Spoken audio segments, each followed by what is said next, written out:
पण तू हे सगळं विसरून जा. अगं तू मला माझ्या मुलीला भेटवलंस, ह्या एका गोष्टीसमोर हे सगळं दुय्यम आहे ग. संजय, आता ताईच्या उपकारांची परतफेड करायची वेळ आली आहे. होय आई.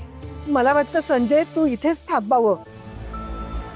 यशोधरेजवळ आपलं कोणीतरी विश्वासातलं जवळचं माणूस पाहिजे ना. माझ्या परवानगीशिवाय तिला एखाद्या पाखरालाही भेटता आलं नाही पाहिजे. डोळ्यात तेल घालून नजर ठेव संजय. जीवावरच्या भयंकर संकटातून वाचले ती. आणि यशोधरेचा जीव आता तुझ्या हातात आहे हे लक्षात ठेव. होय आई, ती जबाबदारी आता माझी आहे. तुम्ही काही काळजी करू नका. ताईला मी बरं करूनच घरी घेऊन येईल. हवं तर ताईचं कवच कुंडल होऊन मी इथे राहील.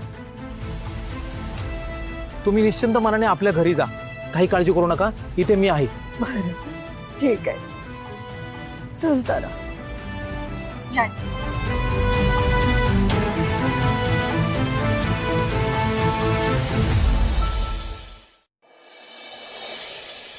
अक्षय, श्रावणी, 2 वेळा तुम्ही हनीमूनला निघाला, तुम्हाला थांबावं लागलं.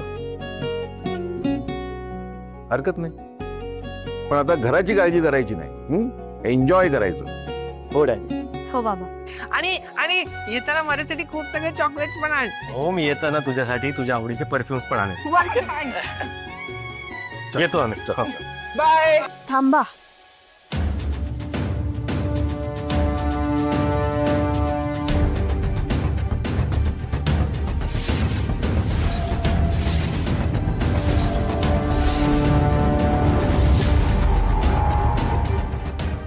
काय झालं? आजी, अगं काय झालं? कोणीही कुठेही जाणार नाही. पण आजी, मला खूप महत्वाचं बोलायचंय तुमच्या सगळ्यांशी. अहो आई, हे दोघं चालले हनीमूनला युरोपला. त्यांची फ्लाईट मिस होईल. अक्षय, हे बघ, मी 1 मिनिट पण थांबणार नाही आता. चल लवकर.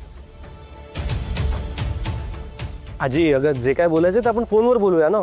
आता उशीर होतो, आमची फ्लाईट मिस होईल. तुझी मॉम जिवंत आहे हे मी माझ्या प्रत्यक्ष डोळ्यांनी बघितले. हे तुला सांगितलं तरी तू जाणार?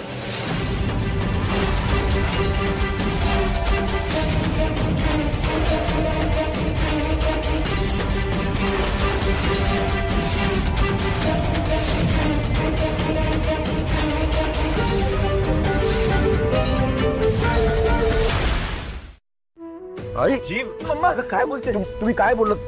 परत बोला. होय, माझी हरवलेली यशोधरा परत आली.